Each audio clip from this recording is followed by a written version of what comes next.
안녕하세요. 원탑속도 김선생입니다. 찌국의 수능국어 만점 도전기 고3 수특대비 비문학 사형역 8강 완전 경쟁시장 시작해 볼게요. 자, 여러분들이 선생님이랑 지문 정리하시고요. 지문 개념 다 들으시고 이런 식으로 내용 파악, 그다음에 주제도 써보시고 그다음에 이제 진술 방식 아니면 어떻게 3점 이런 것도 정리해 보시면 도움될 것 같습니다. 자, 그럼 지문 분석 들어갈게요. 이 세상에 존재하는 가장 이상적인 시장의 형태는 완전 경쟁 시장이다. 완전 경쟁 시장에서는 판매자와 구매자가 모두 시장에서 형성된 가격을 그대로 받아들인다. 시장에서 거래되는 상품은 완전히 동질적이고 참여하는 모든 경제 주체는 완전한 정보를 갖고 있다. 그러므로 질, 광고 등 가격 이외의 수단을 통한 경쟁 가능성도 없다. 시장의 진입과 이탈을 방해하는 장벽 또한 존재하지 않는다. 이런 조건을 모두 갖춘 균형 상태에 교란 요인이 생기면 단기 조정과 장기 조정을 통해 시장 끈의 균형 상태를 지향하게 된다. 그런데 완전 경쟁 시장 조건을 모두 갖춘 시장은 현실을 찾아보기 어렵다. 그럼에도 불구하고 현실에 존재하는 시장 형태를 평가하는 기준이 되기 때문에 언제나 관심의 대상이 된다. 그러면 정리하면은 완전 경쟁 시장의 개념과 조건을 얘기하는데 이게 중요하죠. 완전 경쟁 시장이 이루어지기 위해서는 판매자와 구매자가 모두 시장 형성된 가격을 그대로 받아들인다라는 거. 그 다음에 상품이 어떻게 동질적이고 그 다음에 경제 주체가 어떻게 상품에 대한 정보를 갖고 있다는 점. 자, 문제는 이게 균형을 유지하고 싶은데 실제로 현실에서는 어떻게 돼? 그런 균형을 유지하는 건 어떻게 찾아보기 어렵다는 얘기가 되는 거죠. 그런데 그럼에도 불구하고 이게 중요한 평가 기준이 되기 때문에 그죠? 그럼 우리가 이게 이제 문제 제기고 중심화제가 되는 거예요. 서론에서 나는 무엇에 대해 쓰겠다라고 얘기하는데 이글 전체는 완전 경쟁 시장에 대해서 쓰겠다라고 얘기하는 거죠. 그럼 이제 요거는 실제 이제 시험에 나겠죠. 그죠? 요 세 가지 정보는. 자, 그다음에 이제 나를 한번 보는데 그래프를 보기 전에 자, 개념을 먼저 정리를 보고 들어갈게요. 자, 여기 보시면은 한계 수입 있죠. 그죠? 상품 한 단위를 팔았을 때 추가적으로 얻는 수입. 자, 이렇게 돼 있는데, 자, 선생님이 신발 공장을 운영을 하는데, 자, 예를 들면은 100개까지는 남는 게 없어요. 제가 이익이 남는 게 없는데 손실인데 이제 101개를 팔았을 때 한 개를 팔았을 때 10,000원이 남는다 그러면 어떻게 돼? 이제 그 하나를 더 팔았을 때 추가적으로 얻는 그 수입을 얘기하는 거고 한 개 비용은 생산량을 생산하기 위해서 어떻게 드는 비용을 얘기하는데 자, 선생님 신발을 100개를 생산하는데 뭐 5천만 원이 들었다 그러면 어떻게 돼? 일단 5천만 원까지가 그 비용이 되는 거고요. 그 다음에 이제 들어오는 것 자체는 수입이 되는 거죠. 자, 매몰 비용은 기계나 설비를 사는데 그 드는 비용을 얘기하는데 자, 이건 한번 나가면 들어올 수 없는 거예요. 그죠? 회수할 수 없는 건데 자, 선생님 신발 공장을 만들기 위해서 어떻게 돼? 신발 공장을 세우기 위해서 뭐 기계나 설비를 샀어요. 그럼 이제 그거는 1억이 들었어. 그럼 그 1억은 다시 회수할 수 없는 매몰 비용이 되는 거죠.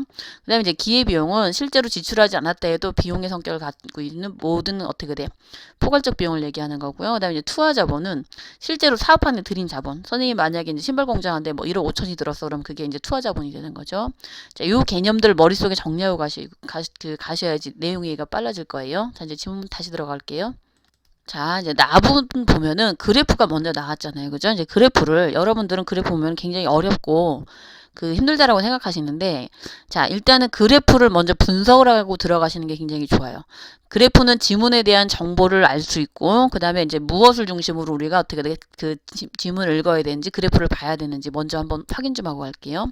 자, 이렇게 숫자는 선생님이 넣어본 건데요. 숫자를 넣는 이유는 Q, A, P 이렇게 보는 것보다 숫자를 넣는 게 훨씬 더 구체화되고 내용 이해가 빨라지는 거죠. 100개. 여러분 스스로 임의대로 넣으시면 돼요. 이제 1200만 원, 1500원 선생님 이렇게 넣는데 자, 한번 볼게요. X축은 생산량이 되는 거죠. 그죠? Y, 그 다음에 이제 Q 100개. 그 다음에 이제 Y축은 수입비용 A 1000만 원. 그죠? P가 더 높으니까 이제 1500 이렇게 설정했고요. 그 다음에 지금 그래프를 보면은, 일단은 PC 해가지고 요 수평선으로 되어 있는 거 있죠. 그죠? PC 부분은 어떻게 돼? 수요 곡선이 되는 거죠. 그 다음에 한계 수익 곡선이라고 되어 있고, 그 다음에 여기 이제 쭉 올라가는 거, 그죠? 요 부분 어떻게 돼? 한계 비용 곡선이 C가 되는 거고, 그 다음에 평균 기업 곡선은 어떻게 내려갔다가 올라가는 거네. 그죠? 그럼 이제 우리가 뭘 중심으로 보면 돼요? 여기 이제 보면은 PC, 그 다음에 어떻게 돼? 단기 평균 비용 곡선, 그 다음에 어떻게 한계 비용 곡선, 요거 중심으로 보면 되는데, 이제 세부 정보는 PC죠. 그죠? 수평선은 어떻게 수요 곡선이다. 한계 수익 곡선이다. 그죠? 한계 수익 곡선 이렇게 돼 있고, 한계 비용 곡선은, 자, PC, 그 다음에 어떻게 돼? 이제 PC에서 어떻게, 여기 쭉 올라가는 거죠. 이렇게 올라가는 거고, 그 다음에 그 평균 비용 곡선은 이렇게 내려갔다가 다시 올라가는 거가 되는 거죠. 이제 수입 비용 P에서 어떻게 A로 떨어졌다가 A 부분까지 떨어졌다가 다시 어떻게 돼? B 지점으로 상승한다. 그럼 이제 여기 이 문단 전체는 요 세 가지의 관계를 파악하는 걸로 가면 되겠구나라고 생각하고 가셔야 되는 거죠. 자, 그럼 볼게요. 먼저 완전 경쟁 시장에서 단기 조정이 일어난 경우도 단기라는 건 기간이 짧다는 얘기가 되는 거죠. 살펴보도록 하자. 완전 경쟁이 이루어지고 있는 시장에서 가격이 P 수준, 그죠? 여기 P 있죠, 그죠? P가 가격이 되고, 자, 어떤 수준이 결정되었다면은 시장 안에 개별 기업은 그 가격을 주어진 대로 받아들인다. 아까 가문단에서 어떻게 돼? 판매자, 구매자 모두 형성된 가격 그대로 받아들인다 했기 때문에요. 자, 따라서 기업이 직면하게 된 수요 곡선은 그림 위를 보는 것처럼 그 가격의 수준인 P에서 그은 수평선이 된다. 그럼 PC 부분이 그죠? 그 수요 곡선이 되는 거죠. 그런데 이 수평선은 Y축 값은 그죠? Y축에 그죠? 가격을 뜻하는 동시에 한계 수입을 뜻하기 때문에 자, 이 수평선은 한계 수입 곡선이다. 그래서 수요 곡선 내지는 한계 수입 곡선 이렇게 놨네요. 그죠? 자, 그다음에 이제 시장 형태 관계없이 경제학에서 기업의 이유는 한계 수입과 한계 비용. 그죠? 그럼 여기 한계 비용이네. 그죠? 여기 이제 P하고 C 이 수평선인데 한계 비용 곡선이 C 지점에서 만난 거죠. 그죠? 그럼 C 부분은 뭐가 되는 거예요? 한계 수입 한계 수입과 한계 비용이 서로 같아지는 지점의 극대화되므로 이윤의 극대화를 추구하는 기업은 한계 수입 곡선과 한계 비용 곡선이 교차하는 지점에서 Q를 결정한다. 그럼 이 얘기네요. 그죠? 아까 한계 수입은 뭐라 얘기했어요? 한 단위당 팔았을 때 얻을 수 있는 이익이 되는 거고, 한계 비용은 아까 내가 그 생산하기 위해서 드리는 비용이라 했죠. 그죠? 그러면은 지금 요 부분 그죠? 수요 곡선인데 그 다음에 어떻게 되지? 비용 요만큼 들다가 C 지점에서 지금 어떻게 돼? P랑 만난 거죠. 그죠? 그러면은 수요 곡선과 비용 곡선이 교차하는 지점에서 무엇이 이루어진다? 그 생산이 이루어진다. 얘기가 되는 거네요. 그죠? 그럼 우리가 이제 결론은 요 문단의 핵심은 이거네요. 지금 이제 평균 비용 곡선은 빠지고 PC 부분이 이 수평선 부분이요. 그죠? 수요 곡선이고 그 다음에 지금 어떻게 C 부분이 한계 비용 곡선인데 이게 올라가다가 이 P 부분이랑 만나는 지점 있죠. 그죠? 수요 곡선이랑 만나는 지점에서 Q라는 생산량이 결정이 된다. 그럼 기업은 당연히 비용과 수입이 만나는 지점에서 생산량을 결정하게 된다. 이 얘기가 되는 거네요. 그죠? 자, 그럼 그 다음 문단 가볼게요. 자, 여기 보면은 이제 그래프 정리해 주면은 생산 가격을 어떻게 돼? 시장 가격 개별 기업이 수용한다. 그럼 이제 수요 곡선 수평선이다. 그다음에 수요 곡선의 높이는 가격을 뜻한과 동시에 한계 수입을 뜻한다. 그다음에 한계 수입과 한계 비용이 같아 이윤이 극대되는데 이제 C가 되는 거죠. C. 그다음에 수입 곡선과 한계 비용 곡선 교차하는 지점에서 어떻게 생산량, 기업은 생산량 Q를 정한다. 이 얘기가 되는 거고요. 자, 이제 그다음 보면은 자, 이제 단기 조정을 나타낸 그림에서 또 하나의 곡선은 평균 비용. 이제는 이제 평균 비용 곡선 그죠? 요거 그죠? B 부분에 대해서 설명이 들어가는 거네요. 근데 B는 지금 여기 이렇게 내려갔다가 다시 올라가는 거죠. 그죠? 평균 비용은 말 그대로 상품 한 단위당 평균적인 생산 비용을 말하는데 선분 CQ의 길이가 한 단위당 받을 수 있는 가격을 뜻하고 그럼 CQ 한번 볼게요. CQ가 뭐예요? C하고 여기 C 부분이랑 Q가 있네. 그죠? CQ. 그다음에 이제 BQ. 그죠? 그럼 이제 CQ가 어떻게 돼? 가격이 한계 수입이 되는 거고 BQ가 생산 비용이 되는 거. 여기 B 부분이 그죠? BQ가 생산 비용이 되는 거죠. 자, 그럼 어떻게 돼? 한 단위를 팔면 선분 CB 그죠? CB. 그러니까 당연히 CQ와 BQ를 뺀 거 자체가 수입이 되는 거겠죠. 그죠? 해당되는 이윤을 얻는다. 이렇게 구한 상품을 단위당 이윤에 판매량 Q를 곱한 값이 기업의 이윤이 되는데 그러니까 여기 이렇게 되는 거죠. CQ랑 BQ를 뺀 거 자체가 이윤이 되니까 PA, BC 부분이 기업에 지금 빨갛게 해놨죠. 선생님이 네모칸. 그죠? 그 부분이 그 이익이 된다. 그죠? 이윤이 된다. 이렇게 이해하시면 되는 거죠. 이제 선생님이 예를 들은 게 신발 한 개당 이익이 뭐 이렇게 되면은 100개를 곱해갖고 100만 원이 된다. 이제 요게 면적에 해당되는 거고요. 자, 그런데 시장 가격이 평균 그 비용 곡선보다 최저점, 내가 들어가는 비용보다 가격이 너무 낮아졌어. 그러니까 내가 이제 신발 하나당 10,000원에 생산했는데 시장에서는 어떻게 돼? 10,000원 이하로 팔아야 돼. 그럼 당연히 기업은 손실을 볼 수밖에 없겠죠. 그러니까 기업은 생산의 지속과 중단 여부를 결정을 해야 돼요. 손해를 보면서 생산할 수 없으니까. 이 기업이 지출한 비용 중 매몰 비용이 없다고 가정하면 아까 공장이나 이런 데 들어간 거 손실을 보면 생산할 이유가 없다라는 거죠. 그럼 그림 1에서 평균 비용이 곡선 최저점에 해당되는 그 생산 가격 중단 여기 0에 가까운 거 요 부분 있죠. 그죠? 비에 잠시만요. 여기 요 부분이 되겠죠. 그죠? B에서 가장 낮은 부분 요 부분. 그죠? C랑 교차하는 부분 요 부분. 그럼 요렇게 되면 어떻게 돼? 낮아지면은 당연히 이만큼이 지금 PC 여기 PC 있는 부분이요. 그죠? 여기 수평선이 지금 가격이야. 여기가 저기 뭐지? 만약에 15,000원이면은 내가 여기 어떻게 돼? 요만큼 지금 요렇게 떨어졌죠. 가격이. 그럼 더 이상 생산할 이유가 있어요, 없어요? 가격이 너무 떨어지니까 어떻게 생산할 이유가 없다는 얘기가 되는 거죠. 자, 그래서 어떻게 돼? 이제 자, 평균 비용 최저점에 해당되는 가격 생산 중단 가격이라고. 기업은 이 가격이 생산 중단 가격보다 높을 때 안에 생산을 할 수밖에 없다라는 거죠.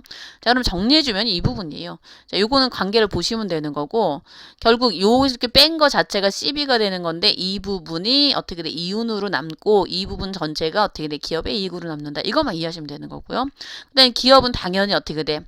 자, 생산 중단 가격도 알고 가셔야 돼요. 평균 비용 곡선의 최저점에 해당되는 거. 그 다음에 가격이 생산 중단 가격 높을 때는 활동을 유지한다. 이건 당연한 거겠죠? 자, 그 다음에 이제 한번 볼게요. 자, 이상의 소리는 완전 경쟁 시장에 개별 기업이 각 가격에서 얼마만큼의 상품을 생산해 공급하는지 알게 됐다. 이를 바탕으로 그림 위를 보면 완전 경쟁 시장에서 개별 기업의 공급 곡선을 도출해 볼 수 있다. 자, 그죠? 여기 못하네요, 그죠? 도출해 보자. 자, 그 다음에 우선 이 가격이 평균 비용 곡선의 최저점보다 낮으면, 그죠? 우리 시장에서 판매하는 가격이 최저점보다 낮으면 기업은 생산을 중단할 것이므로 공급량은 0이 되겠죠, 당연히. 이 구간의 공급 곡선은 수직축으로 올라가는 선분의 모양을 갖는다. 쭉 올라가는 거, 아까 그죠? 자, 반면에 평균 비용 곡선의 최저점보다 높으면은, 그죠? 비용 곡선의 최저점보다 가격이 높으면은, 그죠? 한 개 비용이 교차하여 이윤이 극대화되는, 한 개 비용이 교차 이윤이 극대화되는 지점의 생산량이 결정이 된다. 그럼 중요한 건 이거네. 요 부분. 자, 한 개 비용. 평균 곡선의 최저점보다 높고 가격과 한계 비용 교차해서 어떻게 돼? 이윤이 극대화되는 지점, 그죠? 그럼 가격과 한계 비용 교차하는 아까 그 부분 C 부분이겠죠? 극대화되는 지점이 어떻게 돼? 생산량이 결정이 되는 거죠. 가격을 나타내는 수평선이 한계 비용 곡선에 위에 한 점 높이로 주어졌을 때 공급량은 바로 수평축상의 거리와 같아진다. 가격이 평균 비용 곡선의 최저점보다 높은 구간에서 한계 비용 곡선이 개별 공급의 곡선의 한 부분을 구성하게 된다. 그럼 우리가 잘 생각해 보시면은 가격을 나타낸 수평선은 그림 위의 C점이죠. 그죠?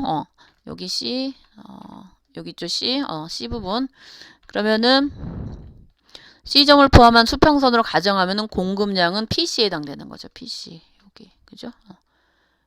여기 PC, 요 부분이 공급 곡선이 수요 곡선이면서 공급 곡선이 된다는 거예요. PC 부분 자체가. 왜? 생산량 여기서 결정이 된 거니까요. 그죠? 자, 그렇게 이해하시면 되는 건데. 자, 그럼 여기서는 지금 무슨 얘기예요? 자, 이제 오히려 아까 수요 곡선 얘기했는데 이 PC 부분이 오히려 어떻게 공급 곡선이 된다. 가격의 평균 비용 곡선의 최저점보다 낮을 때는 공급량이 당연히 0이 생산 안 하는 거가 되는 거고, 이게 이제 공급 곡선 수직선을 따라 올라가 선분의 모양이 되는 건데, 평균 비용의 곡선이 최저점보다 높게 되면 당연히 뭐가 된다? 이윤이 극대화되는 지점이 생기겠죠. 그죠? 그래서 거기서 생산량이 결정이 되는 건데, 자, 가격을 나타내는 수평선이 곧 공급량을 결정하는 어떻게 돼? 수요 곡선이랑 공급 곡선이 같아진다는 얘기 되죠. 그럼 가격이 평균 비용의 곡선의 최저점보다 더 높은 구간에서 한계 비용 곡선이 공급 곡선이 되게 된다. 이 얘기가 되는 거죠. 자, 그러면은 우리가 결국 요 부분 결론적으로는 이 부분이 수요 곡선이면서 PC 부분이 공급 곡선이 된다. 이렇게 이해하시면 되는 거죠. 자, 그 다음에 이제 완전 경쟁식 기업들이 양이나 의무의 이윤을 갖는 단기 상황에서는 그 시장에 대한 지속적인 진입과 이탈. 자, 선생님이 공장을 만든 지 6개월밖에 안 됐는데 생산은 계속 하지만 어떻게 돼? 판매가 안 돼갖고 부진해. 그럼 나는 이 신발 공장을 접어야 될지 말아야 될지 판단하겠죠. 진입은 새로 들어오는 거라 이탈은 빠져나가는 거겠죠. 자, 이런 별다른 교란 요인 없이 장기간에 걸쳐 그대로 머물러 있으려는 장기 균형 상태가 지속될 때까지 계속된다. 그럼 나는 일단은 결국 어떻게 내가 뭐 1년을 버티든 1년 반을 버티든 장기 균형 상태를 유지할 때까지 이게 계속 반복적으로 일어날 수밖에 없다라는 거가 되는 거죠. 자, 현재 이윤이 극대화되지 않는 기업이 있다면 그 기업은 더 이윤을 크게 만들기 위해서 선택을 바꾸게 될 것이고, 자, 선생님이 뭐 A라는 신발을 생산하다가 도저히 안 되겠니까 나는 어떻게 돼? 뭐 그 다른 거 뭐 여성용 슬리퍼든 샌들이든가 이런 식으로 어떻게 돼? 뭔가 선택을 바꾸게 하거나 전략을 바꾸겠죠. 자, 이런 기업이 존재하면 장기 균형 상태가 될 수 없다. 따라서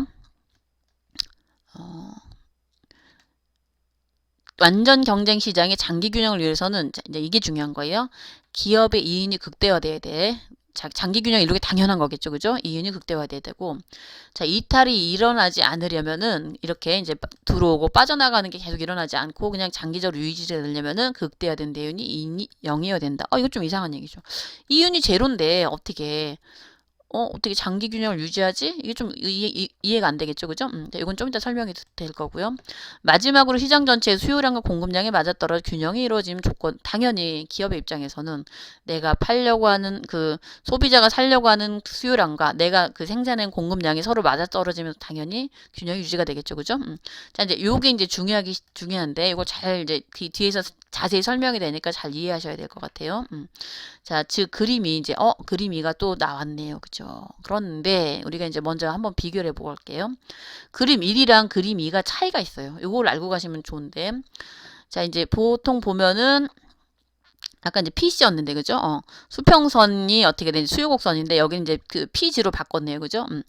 장기 비용 곡선이, 그죠? 장기 한계 비용 곡선이 이제 G 부분을 통과하게 되는 거죠. G 부분을 통과하게 되는 거고, 그 다음에 평균 비용 곡선이, 얘는 지금 어떻게 돼? P 아래로 떨어지지, 아까는 P 아래로 떨어졌는데, 얘는 지금 어떻게 돼? P 위쪽이죠. P 위쪽, 그래서 G에서 어떻게 돼? G로 떨어졌다가 다시 올라가는 거죠. 그럼 어떻게 돼? 자, 한계 비용 곡선은 G 지점을 어떻게 돼? 그 기점으로, 그죠? P 아래에서 GQ를 정점으로 계속 상승하는 거고, 평균 비용 곡선 역시도 어떻게 돼? 자, 얘는 P 아래에서, 그죠? P 아래에서 GQ를 정점으로 계속 상승하는 거고, 얘는 어떻게 돼? P 위쪽이죠? 위쪽에서 어떻게 PGQ를 만나는 지점까지 다시 어떻게 돼? 상승하게 되는 거죠. 자, 그러면 이제 차이는 장기와 어떻게 돼? 장기 비용 곡선과 장기 평균 비용 곡선, 수요 곡선 관계를 파악하겠다. 이렇게 생각하시면 되고, 그림 1과 차이는 어떻게 돼? 다 G의 한계 비용과 평균 G 아래로 떨어졌었는데, 아까 C 아래로 떨어졌잖아요. 근데 그림 2는 다 어떻게 돼? 이제 G로 바뀌었으니까 G 위로 형성이 된다. 이게 차이가 있는 거죠. 자, 그럼 한번 볼게요. 자, 그림 2를 참고할 때 완전 경쟁 시장의 장기 균형을 위해 첫 번째 조건인 각 기업의 이윤이 극대화되려면 한계 수입과 한계 비용이 같아야 되는데, 완전 경쟁 시장에서는 가격과 한계 수입이 같기 때문에 이윤이 극대화되기 위해서는 가격이 한계 비용과 같아야 한다. 자, 그럼 이게 무슨 얘기냐면은 첫 번째 조건은 일단 어떻게 장기 균형을 위해 첫 번째 조건은 무엇이다? 각 기업의 이윤이 극대화되려면 한계 수입과 한계 비용이 같아야 된다. 그럼 한계 수입은 어디예요? 요 부분, 그지? 수평선이 되는 거고, 한계 비용은 뭐가 되는 거예요? 그럼 요 G 부분에서 지금 어떻게 돼? 그 이윤이 극대화되는 거네, 그죠? 그 완전 경쟁 시장에서는 가격과 한계 수입이 같기 때문에 이윤이 극대화되기 위해서는 가격이 장기 한계 비용과 같아야 된다. 그럼 이렇게 되는 거죠. 이렇게. 다음으로 완전 경쟁 시장의 장기 균형을 위해 두 번째 조건은 기업들이 진입과 이탈이 없기 위해서는 이윤이 0이어야 된다. 자, 이 부분이 중요한데, 자, 각 기업들은 그 평균 비용의 관계를 만족하는 생산수를 선택하고 있어야 된다는 뜻이다. 그런데 이윤이 0인데도 도태되지 않고 완전 경쟁 시장에서 장기 균형을 이룰 수 있는 이유는 무엇일까? 이제 이게 중요한 거겠죠.